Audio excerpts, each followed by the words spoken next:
our special guest today is Rotarian Kero O'Shea, who's coming to us all the way from Western Australia. Good morning, Kero. Good morning, Mel. It's afternoon here as we record this, morning there. Of course, this will not air until noon our time on Monday. So it's a time machine. It's Saturday here and Sunday there. Yes. Always fascinating in the world of Rotary.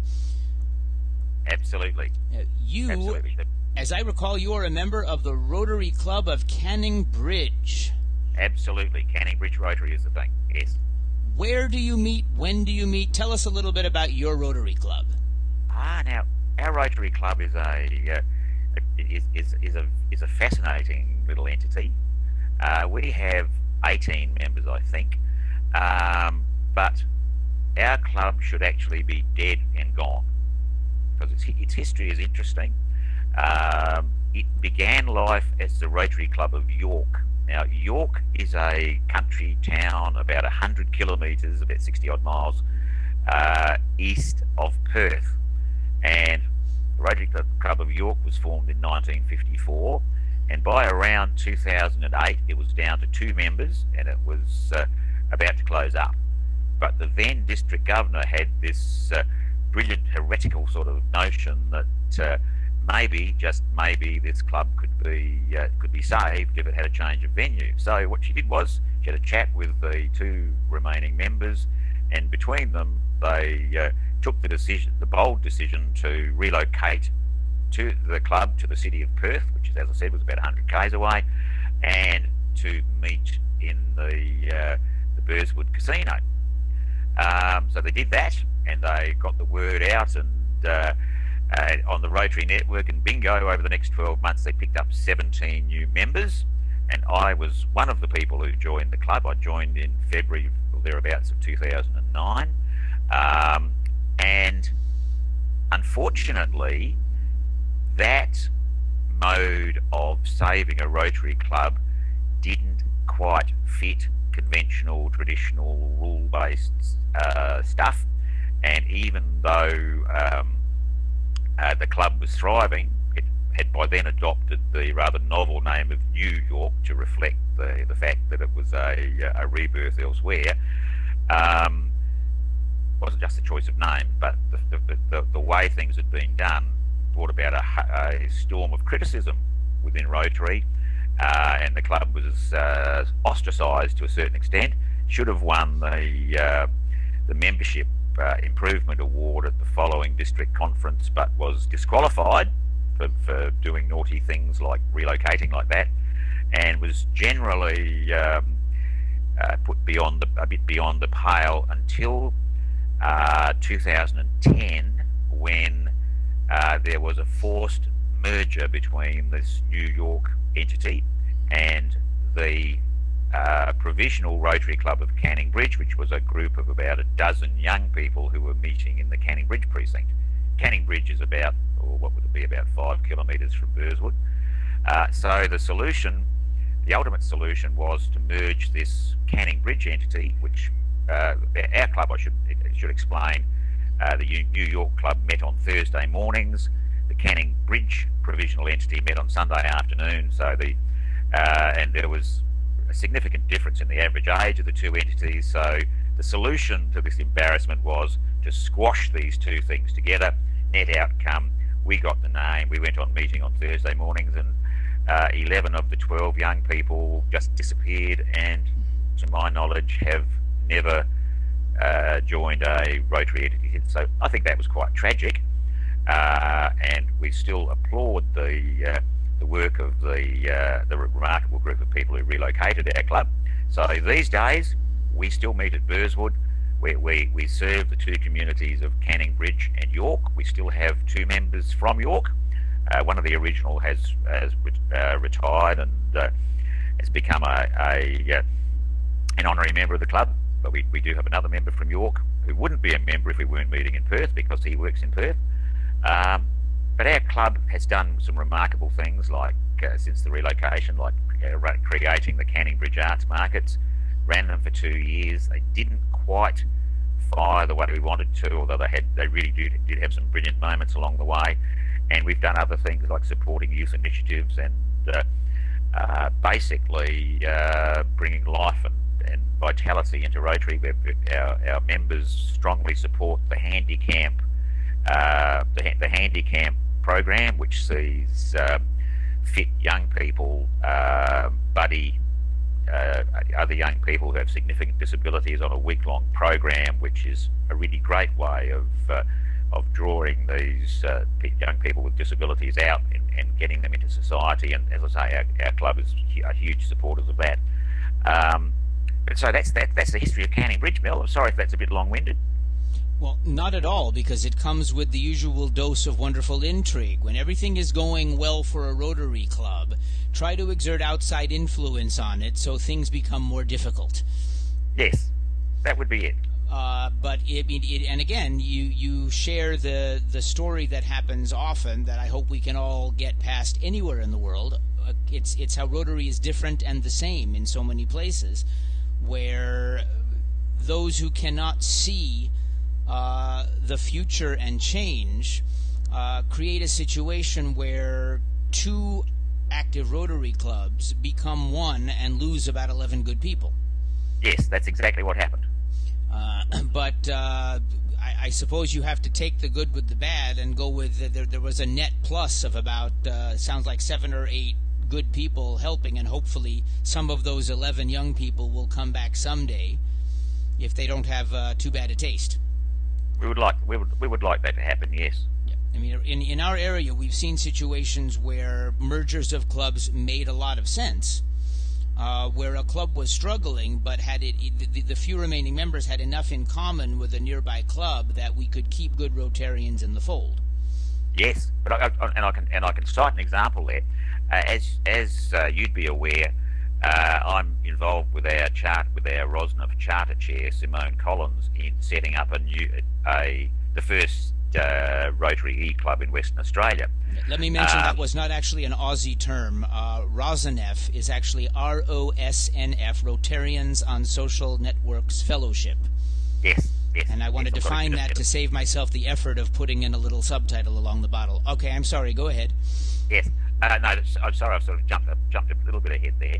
But the reason that I raised that was that as part of the process of starting the new E-Club, I went out to as the district government's representative on the E-Club creation process.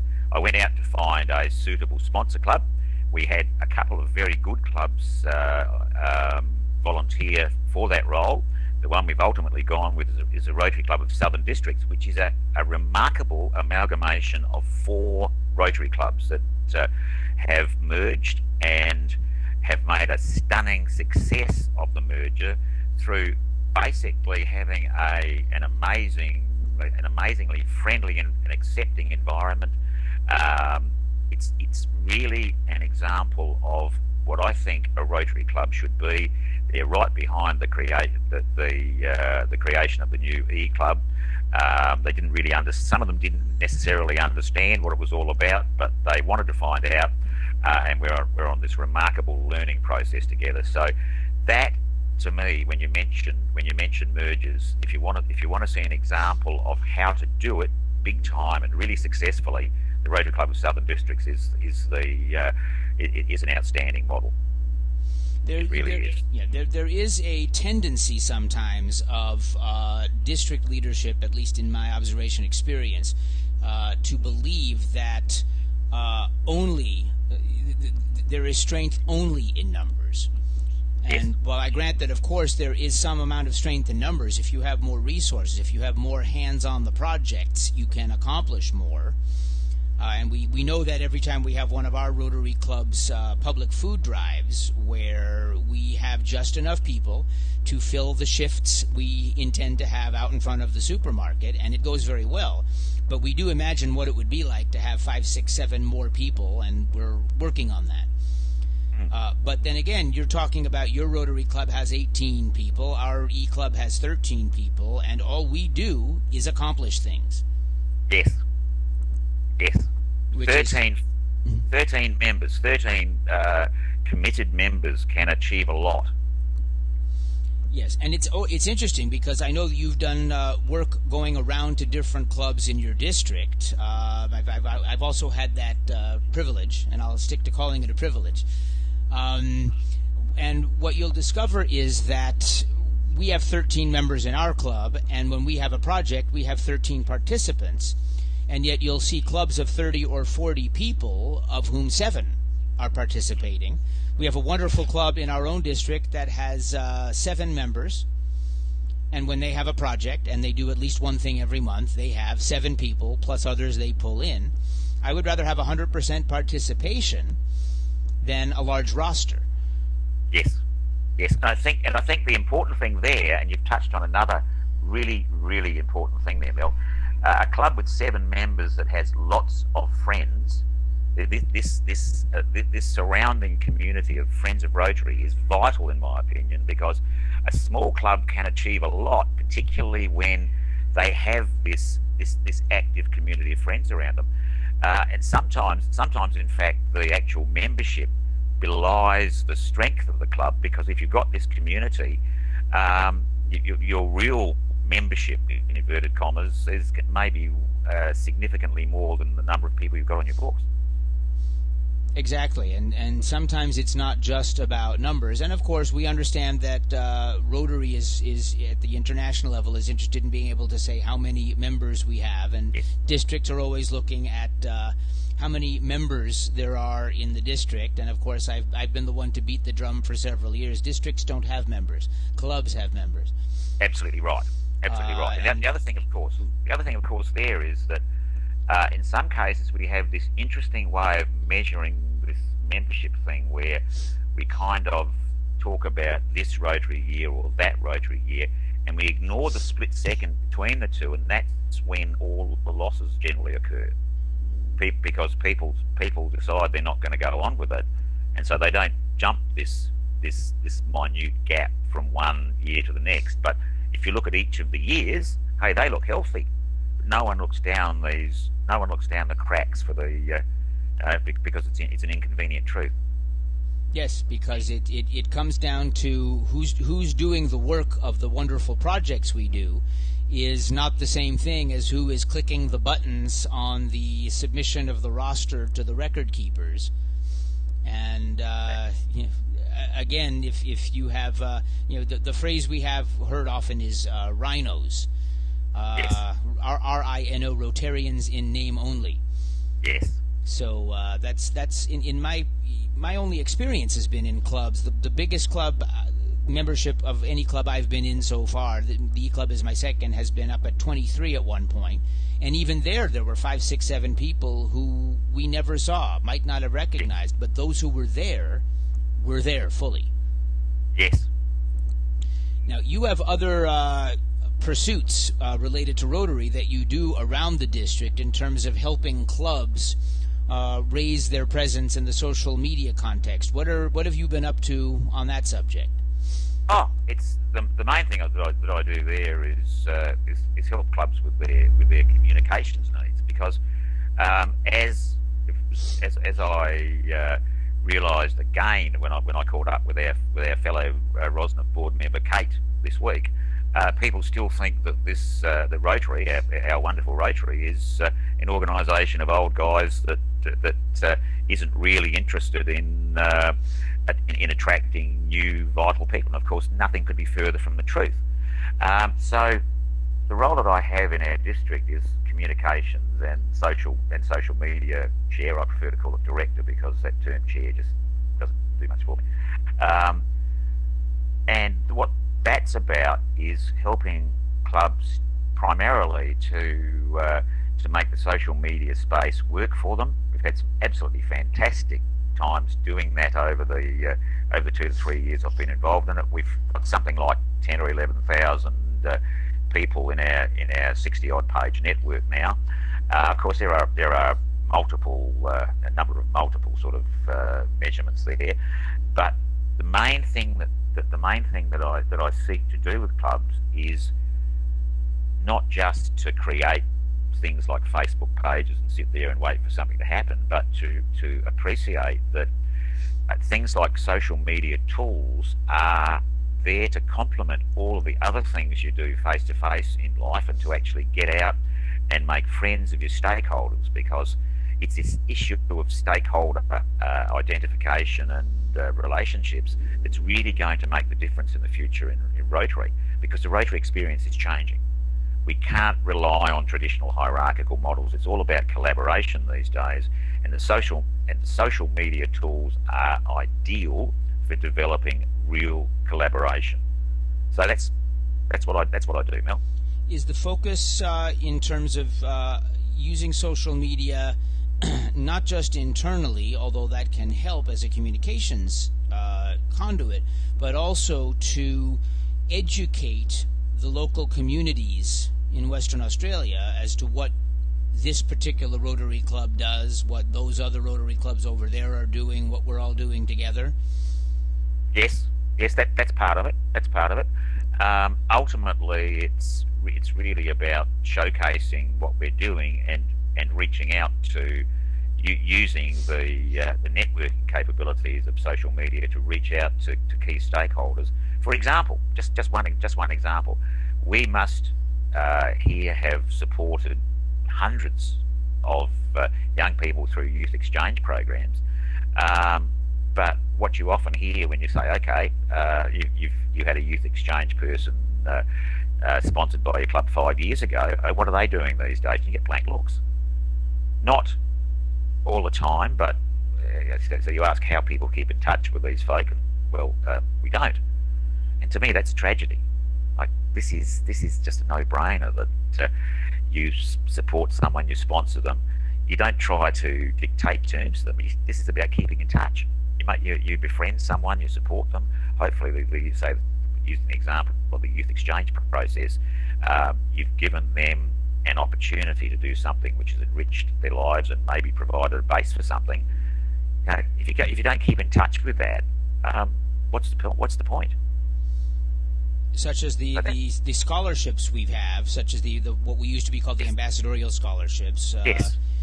Exactly. The group study exchange team members, when that program existed, and it's interesting that where we have done so much for youth, the names or the programs have been changed or terminated, as the case may be. But why not reach out to people who Rotary has helped? Yes, exactly, and it's not about taking advantage of it. It's just genuinely about extending this Friends of Rotary network, because if you have thousands of friends out there and you keep them in touch with all the good things you're doing, it's surprising. It's not surprising that some of those people will percolate into the club, that will come into the club and will want to become members. That way, it makes it much easier to build your membership base. Okay, and sometimes people will leave if they drop out of your entity back into your friends network. What have you lost? You're still in your total community. So it's really all about building and maintaining connections, lifelong connections. And that's really important. And that's why it's called a network, because I don't know everyone you know, and you don't know everyone I know. But when you say something interesting, should I choose to share it, everyone in my network suddenly learns about it. Exactly. Of course, very well put. Yeah, my best example is I have Rotary Club friends around the world, some in countries that do not understand the concept of ice, who followed me, following my hockey team go win its Stanley Cup championship. Exactly, because you shared your passion. Yeah, and just for posterity, since it's here, let me just demonstrate this small replica of the Stanley Cup. I don't believe I've done that yet on one of our e-club programs, so I feel better now. But just the same way, I saw you posting a couple of days ago. I believe there was a somewhat vital cricket match going on. Yes. Now, oh yes. I do not understand cricket, and in fact, there's a funny throwaway one-liner in one of all things. I remember this in one of the Teenage Mutant Ninja Turtles films, where one of the characters, seeing a cricket bat in a fight with the bad guy, says, "Nobody understands cricket." But I would think that it's a small insect, except that you're in my network, and I know that there's something vital going on. I've also seen that with a couple of Indian and Pakistani Rotarians, where it's a very big deal. Oh yes. Australia versus England in the cricket is in this part of the world is the peak. That's the peak contest. And just by way of background, it's unusual. Like we have this series of cricket matches that we call the Ashes, where we go to England, they come here. Now usually these things are about 3 years apart, but for some reason this year we went to England earlier this year and got thumped, and they came out here, and everybody was expecting us to get thumped again, but it's in a huge form reversal, and England are trailing 4-0 after 4 matches, and in the 5th one that's on at the moment, they're looking like it will be 5-0. So yes, needless to say, the Australians who were a little quieter earlier this year have been quite raucous about this turnaround. And I mean, oddly enough, this actually does tie into Rotary. What better world peace and understanding than learning things even about cricket and ice hockey, about each other's cultures? Exactly. If you understand people, and if you can refer to someone of another community by name, then you automatically break down barriers, because when people are seeking to isolate, demean and minimize, the last thing they can afford to do is to mention people by name, because that's one of the things that defines us as people, our names. So understanding one another and what we like, that's great for one of the things that Rotary really stands for, which is peace, bringing about world peace. And it continues to fascinate me more than anything else that here you and I sit a full day apart on the calendar. Yes. Both of us not far from the West Coast. Yours is Australia, mine is North America. Yes. And yet we managed to find, because of Rotary, that this has given us the opportunity to find things we have in common, while also understanding and enjoying the differences and learning something. Absolutely. And if Rotary clubs and Rotarians would continue to focus more on that and the communities we serve than on anything like internal politics or meaningless things, how much more could we achieve? Absolutely. If we focus on the great things that we can achieve by collaboration, instead of the silly power games and politics that a small minority like to indulge in, then just think of what we would achieve. Because every time we have one of these insignificant little power games, someone is made to feel discomforted by it. We have a win-loss, or more likely a loss-loss. So what does that achieve? We have all this potential to do lots and lots of great things and to meet lots and lots of wonderful people. So let's do that instead. And the resilience is always fun. They told your club it could not survive. There it is, doing great things. Many people, Yes. of course, told our E-Club and many E-Clubs, oh, you're not real Rotary. And I have invariably said to them, show me your club's list of service projects. I'll show you mine. And Yes. we'll just, let's have a competition to see how many people we can help. It doesn't matter who wins, because we all win if that happens. Exactly. I think the other thing we've got to get our minds around with clubs is that instead of a club being an entity that kind of moves in and owns a community or a neighbourhood, that's just a network of a particular group of people that sort of get on well together. What we need to think about is, as we build these networks, and I cite the example of Rotaract clubs. The tragedy for me is that we created this entity called Rotaract, which is a great thing, but we force people to age out when they get to 30, rather than allowing these networks to float on and sort of saying, okay, that Rotaract club has advanced to something else. Let's create a new one of, say, 18 to 24-year-olds and allow that to float on, rather than this regimented hierarchical thing of you come in, then you graduate, you turn 30 and you go and join your nearest bunch of your nearest Rotary club. Well, hello, instead of making people jump that, why not leave that group of people together, allow them to bring more new friends in, and become much more organic in terms of our Rotary. We're too hierarchical. We need to be much more collaborative and adaptive.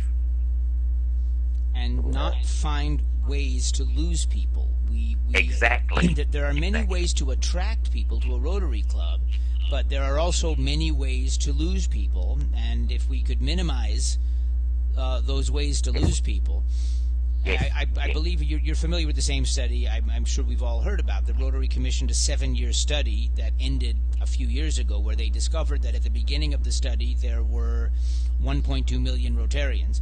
At the end of the study, there were 1.2 million Rotarians. But in that interim period, they discovered, I believe, that 1.2 million people had been inducted into Rotary as new Rotarians. Most of them had left. So sealing the back door and posting a guard might be one method.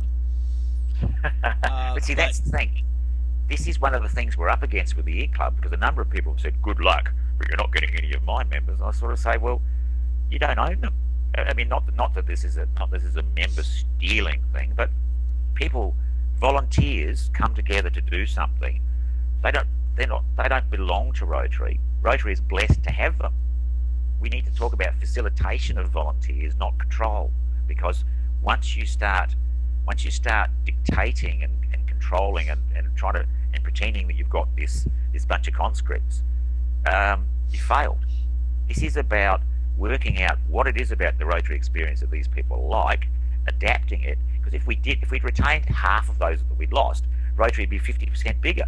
Like Rotary International the board has declared a target of 100,000 extra members by, I think, the end of next year. And I'm right behind that.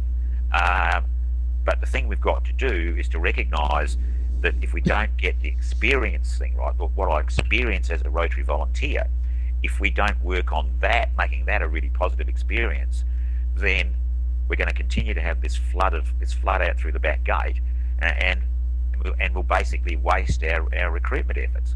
Better to work on real retention, which is not locking a gate because there's no fence there to guard. Work on the experience, work on the enjoyment factor.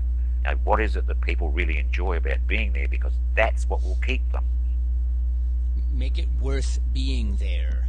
Exactly. As the key. It's not a chore, an obligation certainly, but not a chore. Exactly. Once you commit to it, yes, and make it fun. You can't make it a chore. You can't make it a chore because it has to be made enjoyable. Because if you make most of it enjoyable, people will put up with the odd sort of, as we all do, the things we enjoy. We put up with the odd bit of irksome stuff. But if it's mostly about complying and being required to be there, if it's all about regulation and not about, hey, what are you enjoying, then people will just gradually fade out, become rhinos. Yeah, for that I can go to work. I'd rather go to my Rotary Club and have fun. Exactly. This Rotary has to be fun. Exactly. A bit like the being on the Rosneft board, Neil. It's a yes, fun. Exactly. It is. Just as the fellowship is here to enhance Rotarian and Rotary Club's presence in social media, our participation in it is there to enhance our lives as Rotarians. Exactly. And your Rotary Club exists to enhance your life as a person. That's it, exactly. The most important stakeholders in any Rotary Club are the Rotary volunteers who have committed to be its members. We should drop the term Rotarian, think in terms of Rotary volunteers, because while we use another term that muddies the waters, we will get that voluntary business, and volunteering is dying in many ways and it's changing. We need to adapt our thinking to that new realities of volunteering if we want to go forward and succeed. And collectively value each other for our willingness to volunteer. Yes, absolutely. Well, it's very clear that given a little more time, you and I could probably solve all of the problems, not just in Rotary, but the world. But given a little more time, the program's chair of our E-Club will be facing a revolt for too long a program. Yes. So we may have to revisit some of these issues at some point in the future. Or perhaps even just glancing. We may have to see if you can wake up at a ridiculous hour at some point and be live during one of our meetings. But we may have to leave it at video for your sake. No, I'd love to. That would be fantastic. Yeah, it'll be fun. I believe you know we had a video visit live with Karin Jansson in Sweden a couple months ago. It was a wonderful experience. I saw that, and I would be certainly, because one of the things that concerns me about the changes that we need to bring in Rotary is we don't generate the conversations that we need to have, because some of this stuff, for example, this is a plug I've got to get in, Bill, just got to get in. These things, says he, holding his smartphone up, are going to be a vital part of telling our story. We have to get to the point where instead of seeing the use of a smartphone during a Rotary meeting as being impolite, that we see it as vital. Watch a National Press Club gathering where they have a vital guest speaker, and they're all on these things because they're talking about it in real time. That's what we need people doing about our Rotary, thinking it's important enough to talk about it to their network in real time. And here is the plug. Yeah, but make those people seeing those posts wish they were there. Yes, exactly. For fun. That's it. That's the one. Well, unfortunately, we are going to have to wrap up the horribly formal part of our conversation. But with great thanks from our Rotary E-Club. Kero O'Shea, thank you very much for being our guest speaker for this week's program, and we definitely look forward, to use your phrase, to staying in touch and continuing to do what we are doing, which is serving our communities together, even while we do it separately across the planet. It has been a very great pleasure, Mel. Thank you. And thank you again for being here.